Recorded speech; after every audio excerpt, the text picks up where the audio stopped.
Our time, Dixon Dividing Talk 99.5, Talk 99.5.com. Got ourselves a lovely 16th of January of 2026. It looks like we got a high of about 56 today with mostly sunny skies.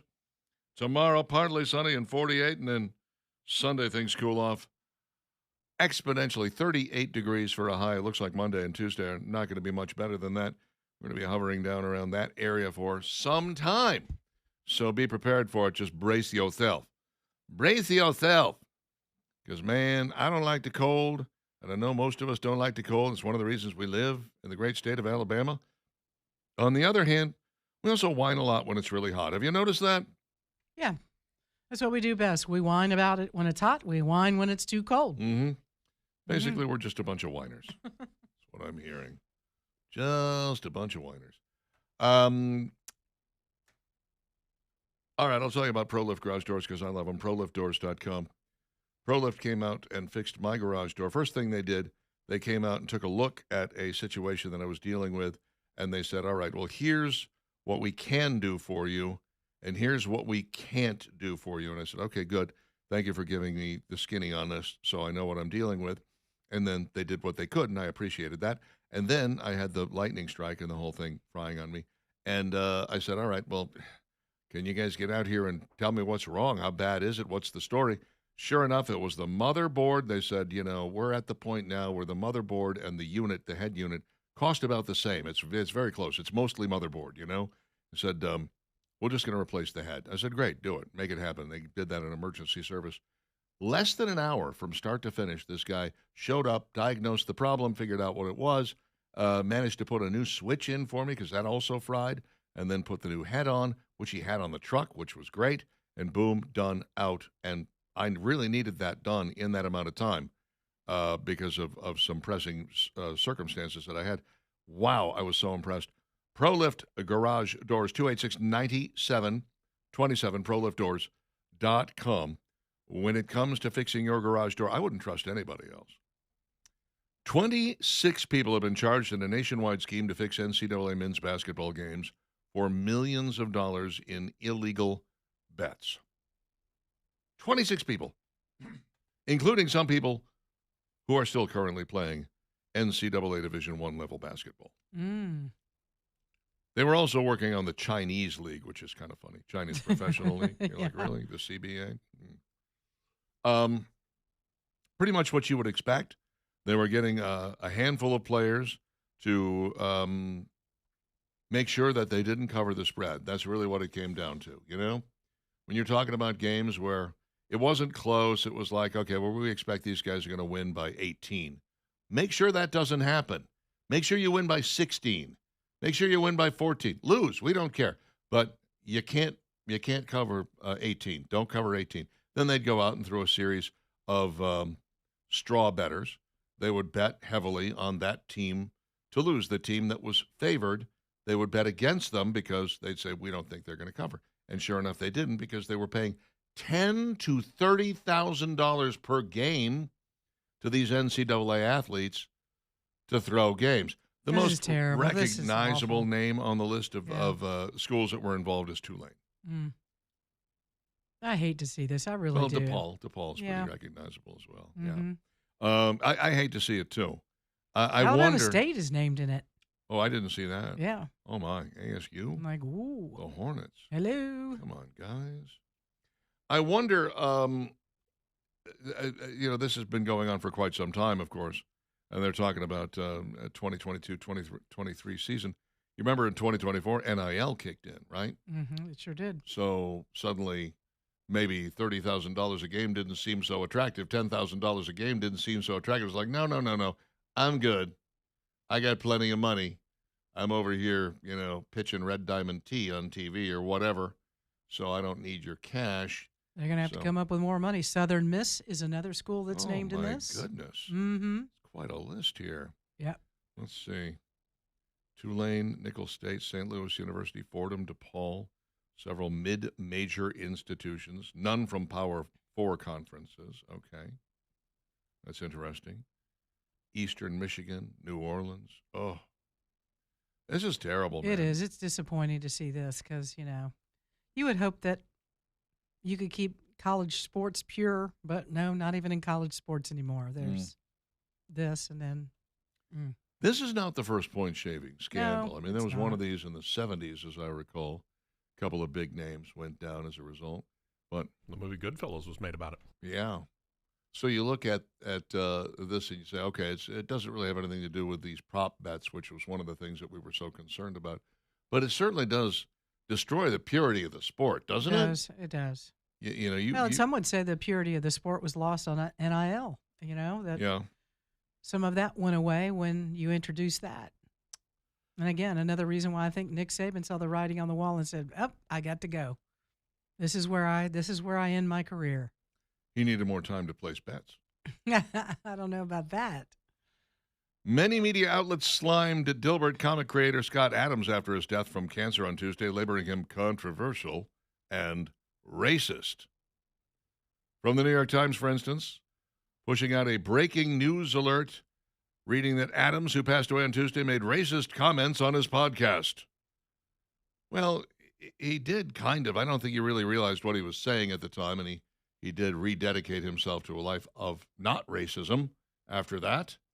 That part doesn't matter. Come on. No, apparently Yeah, not. it doesn't. Yeah, it doesn't matter to a lot of people anyway. People magazine also played the racist angle with a subhead reading, Dilbert was pulled from wide circulation after Adams' racist rant in 2023. Along with those, the Washington Post insisted that Adams was a far-right political commentator. I don't think he was far-right. No, he was quite libertarian in his viewpoint. Which I think people on the left consider to be far-right, but that's wrong. Mm-hmm. Yeah, Mm. they're piling us all together. That's racist. Yeah. Hey, how dare you? Who do you think you are? Right. You're conservative or a libertarian. You're all the same. Mm. I don't know. I may have told this story on the air. Probably I did. You get older, you begin to forget what you've said and what you haven't said. You know. It's okay, but, Richard. yeah. You can repeat it. Orlando, when I was in Orlando working for Cox Media Group, those people loved meetings. They loved meetings. There was rarely a day that went by that we didn't have at least one meeting, and sometimes as many as 3 meetings. Remember, we were the morning show. Mm-hmm. Why was the morning show involved in 3 meetings? What could possibly be going on that we needed 3 meetings? There wasn't any. No. At one point, the general manager called us in to have a pre-meeting Pre-meeting before the meeting. so we Excuse me? could prepare for the meeting. No. Yeah. No. That Sunday, the Dilbert comic strip had if you followed Dilbert, they loved their meetings as well. Oh, yeah. Yeah. One of them actually had the pointy-haired boss kicking Dilbert out of a conference room and bringing in the other pointy-haired managers and says, okay, we called this meeting to find out why nothing ever gets done around here. I was like, yeah, hello. Here's your answer. So you had Dilbert, you had Wally the engineer, you had the pointy-haired boss.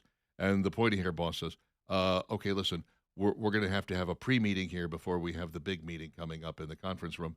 And Wally says, whoa. You want to just jump into a pre-meeting without having some sort of, a game plan and framework? Yeah, before the pre-meeting. And of course, Need the a next, game Keep plan backing meeting. it out. The We need next- a game plan meeting to plan out the meeting.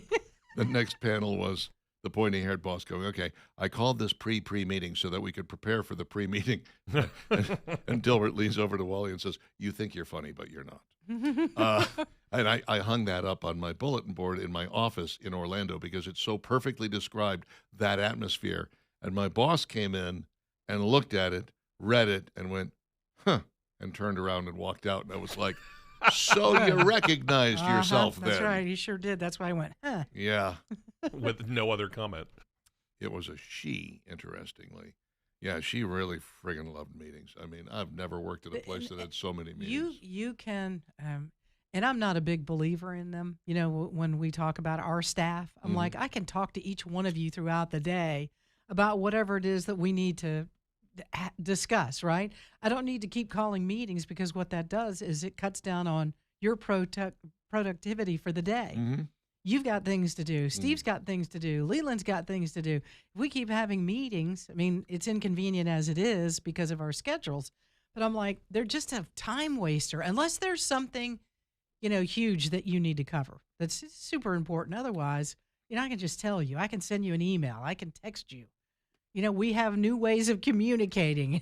Exactly. There's 100 ways to do that. And there's two different kinds of bosses when it comes to meetings. There's you who says, like, let's see if we can't do this with an Real email quick. and get this taken Yeah. care of, I would put our previous general manager, the guy who put this station on the air, David Walls, he used to limit meetings to 30 minutes. He said, if we can't get it done in 30 minutes, then we have serious problems, Yeah. Let's. And if we can do it quicker than that, we'll get out of here quicker than that. I've worked for people who said, nobody sits during a meeting. We all stand because it'll end the meeting so much faster. You sit down, you get Yeah. comfortable. Yeah. And then at the end, asleep. any questions? Then you get the people who are like, I want to show how intelligent I am by asking an intelligent question. Put your hand down, Bill. We all know you're There's smart. always a couple of bills. Put your hand down. Nobody wants to hear that. Yeah, okay? but I need to shine in front of the boss, so I'm going to ask a question. Never a good look. And then there are those who, and we had one here for a long time. He would call a meeting and he would say, all right, I'm here to talk about this problem that we're having where people are emailing, they're hitting reply all. And we're like, you're talking about Steve, okay? Just call address it Steve with into Steve. your office and Right. say, stop doing that. Mhm. We didn't have to have a meeting where everyone shows up. No. We all know you're talking about Steve knows you're talking about Steve. Why are Listen, we at a meeting? I judge you if you do that. Oh, it's I crazy. so judge you. It is one of I'm the like, I can't believe that you don't have the cojones. to just go to the person and say, look, don't Exactly. hit reply all. Not Ju- that handle complex. again. Handle it. It's one individual. You just handle it. You can do it. You can do it. We believe in you. You can. Yeah. Anyway, love me some Scott Adams. Dilbert did such a good job of creating a perfect example of a working environment. You never knew what they made. You don't know. You had no idea what the company did. Doesn't matter. Yeah. It just captured the office environment more perfectly than anything I've ever read or seen. 9:18 with Dixon and Vining back in a moment.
9:23 on a beautiful Friday. It's warming up nicely, folks. We'll get up into the upper 50s. Maybe we'll hit 60 in some areas. Who knows?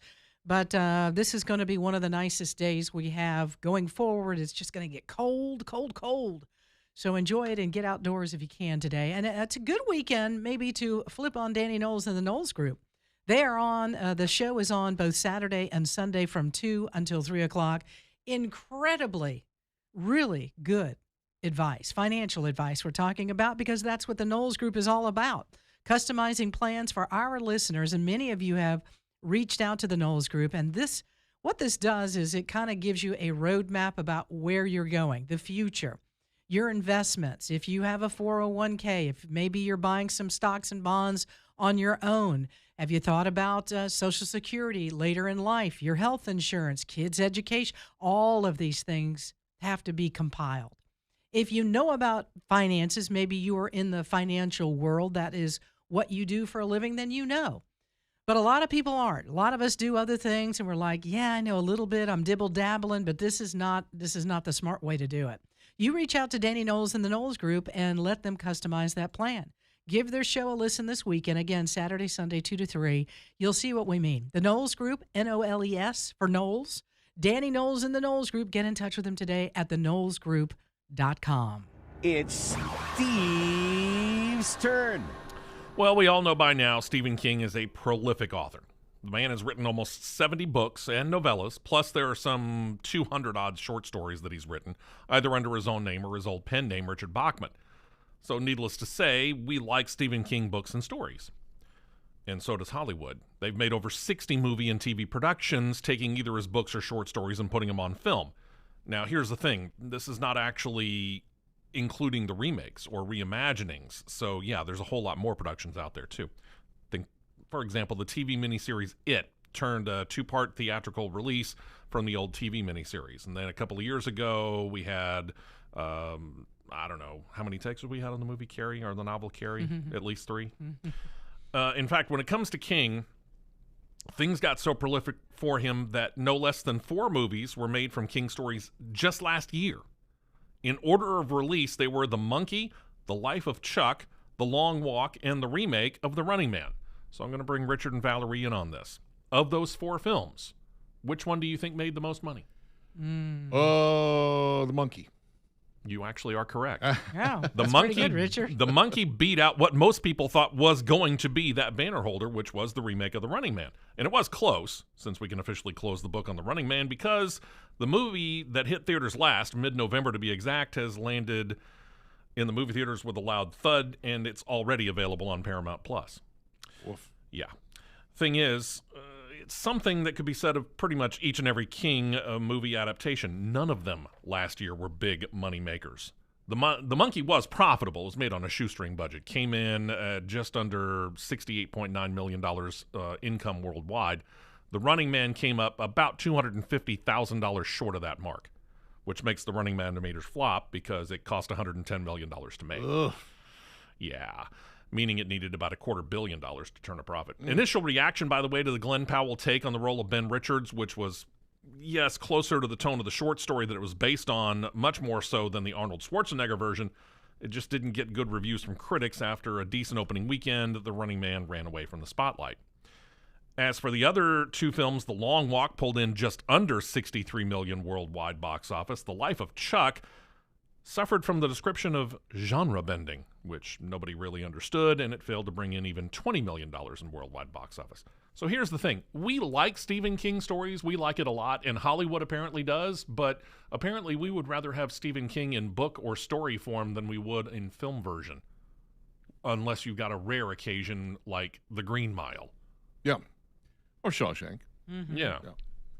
It was Stephen King who wisely said, if I, write a book and it sells 1 million copies, it's a bestseller. It's a number 1 on the New York Times bestseller list. If I make a movie and 1 million people come to see it, it's a complete flop, because you're only talking about, what, $15 a ticket nowadays? Yeah. $15 million is what you made off of that movie? That's a flop. That's a flop by anybody's standards, Big time. The Monkey, by the way, was hilarious. I mean, it is a horror comedy film. I heard that. I haven't seen it yet. I haven't seen it either. You get laughed the through it? I laughed Did you? hysterically Okay, through the I'll have to entire look thing. for it. It's kind of an over-the-top scenery chewing, good guy, bad guy, twins situation. Where'd you And see it? I saw it at Regal Trustful. Oh, you actually went to the movie Yeah, I theater went to the and movie watched it. theater Okay. to see it. I wanted to see something else, and I don't remember what it was, but I couldn't get tickets to that, or maybe it hadn't opened yet. I don't know, but I was like, I'll go see The Monkey. And boy, I'm glad I did. I thought that was one of the funniest, best movies I've seen in a long time. Yeah, I don't know. A friend of mine is a huge fan of The Life of Chuck. Okay. He's like, I think it's on Amazon Prime now, or Hulu. And he's like, dude, you got to watch this movie. It'll make you cry. I'm like, well, that's not an It's endorsement. not really what I'm looking No. for now. No, thank you. I went ahead and watched The Running Man, which is why it kind of prompted me to talk about this. Yeah. And I got to admit, I enjoyed the Glenn Powell take on it. You can see the similarities, and there are a lot of neat little throwbacks, like the money that they use for what they call new money has Arnold Schwarzenegger's picture on it. Oh, very nice. So there's some pretty neat little throwbacks and some neat little Easter eggs in there. But the truth is, yeah, it is closer to the story as I have read about it. Yeah. And I enjoyed it, but I also enjoyed Arnold's take on it. So, Oh, yeah. you know. Yeah. Well, I read the story well before the movie was made, the original movie was made, and when it came out, it was like, well, that was a great movie. Had nothing to do with the story. Exactly. It was about as far away from the story as you could get. But man, Richard Dawson was so deliciously was. evil. Oh man, that was tough to beat. And Yaphet Kotto and Gosh, yeah. that was Jesse the Body Ventura. yeah, Jesse the Body Ventura was in it. There's all the bad guys were just so wonderfully, delightfully evil. I loved every bit of it. 9:30 with Dixon of Vining, Talk 99.5, Talk995.com. Come on, man. The villains, comic book villains, are far more entertaining than heroes, aren't they? Absolutely. You'd rather watch But the you love a Joker than hero. Batman any Oh, day. yeah.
That is, I believe, Chet Atkins doing Yakety Axe, which is a play on, of course, the original song Yakety Sax, which is better known as the Benny Hill theme song. Cash Domino Killers do a killer version of this, by the way. No matter which one of our sax players we're using. That was my answer to the stripper on song, the the stripper song. Bad song for strippers to work to. This was it. Is that where you got it from, Steve? No, just coincidence. 9:37 with Dixon and Vining on Talk 99.5 and Talk995.com. The Alabama Men's Clinic would like to help you with your low T and get it right back up where it belongs. Low T, a lot of times your doctor or your urologist will say, it needs to be 350 or above. That is not quite correct. You're looking for between 600 and 900. And the Alabama Men's Clinic can get you there. You just have to find out where you are right now. You know, you can't go where you need to go without knowing where you is. So you get yourself tested, initial consultation, $99, very reasonable price. They do the blood testing. By the time you leave, you'll know where you are testosterone-wise, and they'll be able to talk to you about ways to get more testosterone into your body if that's what you need. Also, a variety of ways to treat ED. If you're having problems with that, you know, guys of a certain age tends to go down that road. They can help out with that. They can also help you out with things like hair loss and weight loss. Options is really what they're all about at the Alabama Men's Clinic. So call them at 598-7000, 598-7000. Think of the world and the life you're missing out on. With low T and with ED, you're just not all you could be. And the Alabama Men's Clinic wants to get you right back up on that horse. AlabamaMen'sClinic.com. You can make an appointment there in 30 seconds or less. AlabamaMen'sClinic.com or 598-7000, the telephone number. I have never been a Little Debbie guy. I always found their treats to be just a little too sweet and insipid. I was more of a Hostess guy. Mm-hmm. I don't know that a little more cake. A little more cake. Yeah, more cakey and less sugary, I guess. Mm-hmm. Debbie somewhere is so upset. I'm sure. Yeah, she's probably just sobbing herself to sleep on her diabetes medication. But Little Debbie is now launching ice cream sandwiches. Oh, smart. Really? Okay. That's smart. Might be turning my head just a little bit here. There's two particular flavors. The oatmeal cream pies, which is perfect, right? Sure. Yes. Nick Saban will be right on that, I'm sure. You take your oatmeal cream pie, you put one on either side, just the oatmeal part of it, on either side of some vanilla ice cream. Brilliant. You've got something Oh, there. my There you go. goodness. The ice cream instead of the cream. It's an oatmeal ice cream pie is what it is. And Cosmic Brownies being the other one. Oh, okay. And I believe, if I understand correctly, the Cosmic Brownie has got chocolate ice cream in between two brownies. Well, that'll do it. Way to go, Little Debbie. Hello? You're nailing it. Well, let's see how it tastes. Mm-hmm. You have to taste it first and see if they nailed it out Is of there the... a taste test for us coming? Is that what I'm sensing? I think so. Select retailers, including Kroger, Hy-Vee, Giant Eagle, Hannaford, Tony's Fresh Market, and Measure, with the possibility of more stores being added later. So I see Dollar Tree, Walmart, Walgreens. you're ready to go. Let's Publix, go. hello. Swing by any and all of those places. Come on. Um, If you're going to break it out, break it out. Let's do it. Yeah, put it at Walmart and you'll be good to go, Little we Debbie. need to release that both far and wide, my friends. You've released it far, but wide is half the I battle. wonder if Nick Saban will love the oatmeal cream pie ice cream sandwich. I would. I'm If sure he'll try if it. his wife right now is going, Miss Terry's like, oh no, he's already eating enough oatmeal cookies, oatmeal cream pies. Now we're going to do the ice cream. I wonder if Yeah. he cut back ever since he's stopped coaching. Ha! That's a good question. Probably doubled Not. up. Doubled up because of game day. He's got more time. Need something to be able to handle Pat McAfee on College Game Day. Yeah, he needs the sugar Isn't that an rush. interesting dynamic, those two? Mm. They seem to be getting It's like along father better. and son that can't act right. They seem to be getting along better. The first year, I thought he was going to strangle him. Oh, I did too. I thought Although Nick was like, I was like, he's not going to do this a second Not year. going to put up with this foolishness, but now they seem to be. But he they've understands found the themselves a stick. happy He medium. understands the Yeah. entertainment value of it, Yeah. whether you like it or not. It's a little bit like The Voice. If you ever see the judges on The Voice, they'll pick on each other all the time, and it's like that's just part of the fun. Yeah. You know, back when Oh, the lead singer of Maroon 5. What's his name? Adam Levine. Adam Levine. Yeah, Yeah. Adam Levine and Blake Shelton Went used at to it. go at it all the time. Now you've got Liam and Michael Bublé constantly, or Nail, I think his name is, constantly chewing at each other, which is pretty funny. After years of anticipation and social media drooling, McDonald's is finally rolling out the Big Arch across the United States. Huh? Yeah. What's the big arch? It is going to be the largest burger they've ever had. Wasn't that supposed to be the Big Mac? You'd think. Uh-huh. This marks the end of a nearly 2-year wait for American fans eager to sink their teeth into a towering new classic. As the fast food giant prepares for the U.S. rollout of what is being called their biggest burger in history, the question remains, does this beefy behemoth live up to the multi-year hype, or is it simply too much to handle? I don't think so. Probably not. So the image looks like a Big Mac, but Actually, I was a thinking- bigger patty. Yeah. I mean, I'm looking over your shoulder here. The image looks to me like a Whopper. What I'm seeing is two. I don't see a tomato though. I'm seeing 2 quarter pounders with cheese on top of each other. Yeah, and there's lettuce and there's pickles. And I believe it has a different sauce. It doesn't have Big Mac sauce. It has a different sauce on it. That is my understanding, but what the hell do I know? Mm. Yeah, that catches me more Whopper-like than it does Big Yeah. Mac-like. So, wow. You know, and if you actually can order it your way the at one of those good Burger Kings that we keep hearing about, you could order it without tomato. Okay, so it has white cheddar slices on it too, Big Arch sauce, so we're not sure what that is, lettuce, Okay. and then they're putting crispy onions Crispy onions. on it. Oh. Gotta be You know, in. like French onions in the bag that you put over the green bean casserole. My favorite. Whoa. Some for the casserole, some for my mouth, some for Ah. the casserole. Do we some know for the my price of mouth. this thing? Uh, Oh, wait, there's pickles and then there's regular onions right, too. right. Mm. Oh. I was thinking that it's going to be a little on the costly side because I think, the last time I had a quarter pounder with cheese meal, and I got the big one because I needed the huge Diet Coke to get me through while I was traveling at the time. This is 2 years ago. And it was almost $14. I think it was like $13.95 or something. And I was like, really? This Well, is where we are now? If this translates over, this is going to be an expensive burger. Yeah, very expensive. Oh my 'Cause gosh. overseas, this thing is going for like 8 to 10, maybe even higher, which translates into U.S. dollars at about 10 to 13 bucks. $10 to $13 That's For just the the burger. Just the burger. Mm.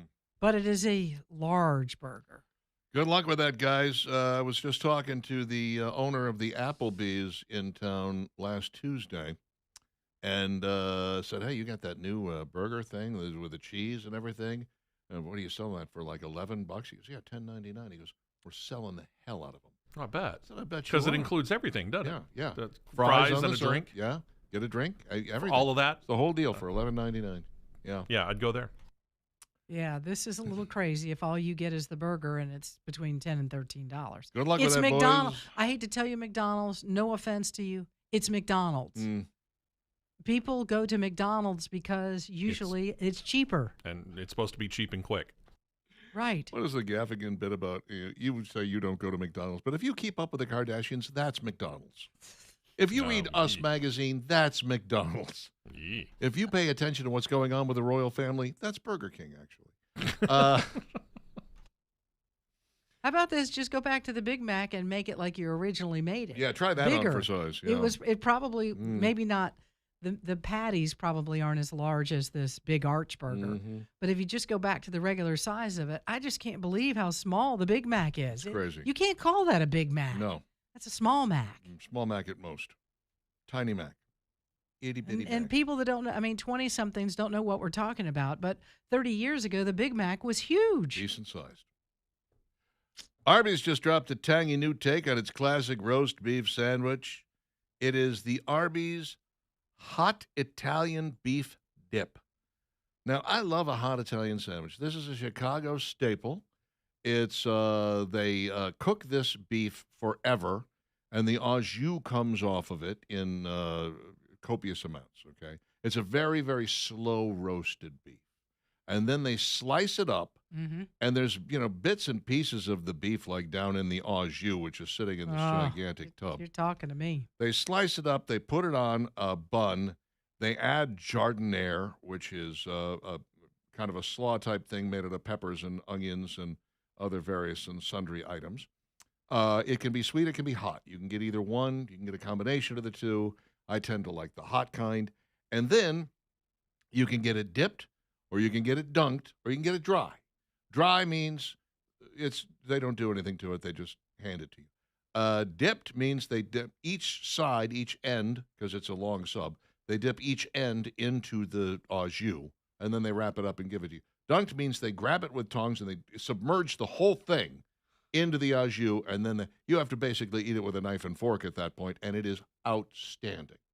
Outstanding. A hot Italian beef is one of my all-time favorite sandwiches, and here we have the Italian beef dip from Arby's, and it's got the cheese. It's got the jardinette. By the way, you have to ask for cheese on a hot Italian. They generally won't put it on there unless you ask for it. But yeah, they got the cheese. They got the Arby's roast beef. They got the jardinere. They got a sub roll, and then they give it to you with a cup of au jus. Guys, I got news for you. Mm-hmm. It's for a limited time.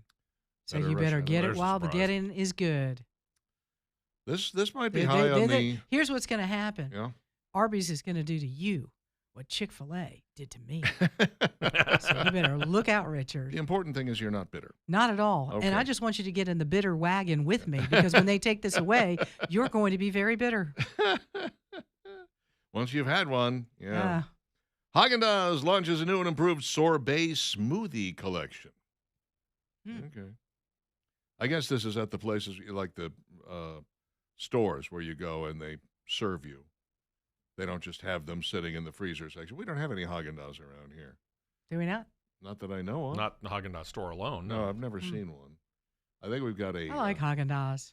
we got a Cold Stone Creamery, right? We got one of those somewhere. We got a couple of Baskin Robbins now. There was a time when there was just one over in Mountain Brook, but there's now a few of those around because they're paired up with the Dunkin' Donuts. Do you like sorbet? No, not really. I don't really either. I'm like, this is like a tease to ice cream. Just Yeah. give me the ice cream. Yeah. Sorbet is like when you're expecting an egg roll and they bring you a spring roll. You're yeah. like, Oh, that's so disappointing. yeah, Isn't it? come on, Hmm. guys. Yeah, there is not there's not one of those in the state of Alabama. There's several in Florida. There's 3 over in Georgia. Wendy's is now advertising 3 different biggie sizes: the $4 Biggie Bites, the $6 Biggie Bites, and the $8 Biggie Bundle. Okay, $4 Biggie Bites includes a crispy chicken sandwich or a junior cheeseburger or a junior bacon cheeseburger, 4 nuggets or junior fries. You can also add a second item like nuggets, fries, or a small soft drink, designed for light meals or add-ons, not compromised. The $6 Biggie Bag, Yes. here we go. Okay. Crispy chicken sandwich, junior cheeseburger, junior bacon cheeseburger, or double stack also comes with 4 nuggets, fries, and a small drink. So that's the whole schmear. Can you take $1 off and keep your nuggets? No. $8 Biggie Bundle. Aimed at bigger appetites, the option lets you pick 2 main items like a crispy chicken sandwich or various junior burgers, including the double junior fries and a small drink. Complete the bundle, making it the most flexible of the 3. Look, last time I had fast food, it was Wendy's. It was weeks and weeks and weeks ago. It was well before Christmas. But they had like the Biggie Bag, and which entree you chose decided how much it cost. So if you got like the junior bacon cheeseburger, it was $7. If you got like the crispy chicken, it was $5. You know, so they already had something similar to this. I don't know what they're trying to do, why they feel the need to rearrange. Was it too complicated? Was that Maybe confusing so. people? Mm-hmm. Could be. I shouldn't be surprised. People are stupid, You needed to define the parameters. probably. 9:51, the Dixie Dividing Question of the Day coming your way next. Stick around.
Dixon Divining Talk 99.5, Talk on 99.5.com.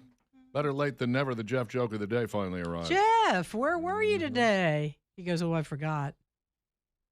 Are you ready? Yes. If a TV meteorologist has cataracts, are all his weather reports partly cloudy? Alrighty. Jonathan says, oh, Big Mac got downsized too, huh? True says, order the Big Mac with a quarter-pounder beef meat patties. Game changer. Yes, of course. Also, wallet changer. It sure is. Longhorn Steakhouse has a half-pound burger with a super salad for $10.99 for lunch. That sounds quite good. That actually sounds like it'd be tasty. I could do that. Yep. Let's see. How about we get to this? Dixon and Vining's question of the day. If you could have 2 tickets to anywhere, where would you go? 2 tickets to anywhere, Steve West. If it were to me, probably Australia. If it were up to my wife, probably Ireland. Alrighty. Sounds like a match made in heaven. It wouldn't bother me, actually. I wouldn't mind going to Ireland. Ireland's a wonderful place. I enjoyed every minute of it. I would go back in a heartbeat if somebody bought me tickets. What about you, Valerie Vining? I would like to go to Greece and maybe some Greece? islands of Greece. Oh, I've heard so much about Greece. I really would like to go there. Yes, Here it's kind of slippery. It just looks beautiful. Uh-huh. Yeah, slippery, right. Uh-huh. Careful of those cliffs. I got to get to Italy before I die. I'm thinking Italy. I want to see it. I want to before it gets ruined like all the rest of the European countries Yeah, are. hurry. Yeah. Better get there in a hurry. Get that ticket today, Very Richard. sad. Some of the answers we received online. Scotland, says Tom. Brad says Germany. I have this thing about history. My aunt was a history teacher. After seeing all those in London, she told me that I should go to Germany. Okay. Tracy says Ireland. Kathy, Cologne, Germany. Eric, I go back to Guam. Best posting I ever had. Alaska or Ireland, says Misty. I've been to both places in the last 2 years. Sherry says, I've lived all over, and I found it there in Alabama. Okay. You're happy? There's no place like home. British Isles cruise. Found out on Ancestry that I'm 75% Scottish. Oh, Who knew? got to go to Scotland. Says Vicky. Bali, Indonesia. I might not use my return ticket. Bathroom where nobody checks behind the shower curtain before they pee, says James. KC says Alaska. Jimmy says 2 tickets to 1990, please. That'd be good. Assuming safety, I want to see the Great Whites in South Africa or the Terracotta Soldiers in China. I could do that. Kathleen Chuck says Miami. Chuck, be careful where you're going. That's right. In Miami. Kathleen says Paradise, of course. 2 tickets to Paradise. Uh-huh. Right? Very smart. Scotland already. Super Bowl, Australia. Bessemer, says Bill. London, Fiji. 1980. Jackson, Wyoming. Been there. Nice place. Iceland, says Thomas. I've heard Take great a things jacket. about it. Bora Bora. Place so nice they named it twice. Any place warm, says David. All right. Italy, 1978. Love these answers. Thanks, guys. Appreciate everybody who participates. As always, another week in the books. April Marian for the vacationing Skippy McLean. Next, we'll be back Monday, dark and early, 6 a.m. Talk at you then, Dixon Divining Talk 99.5. Bye-bye. Bye-bye now.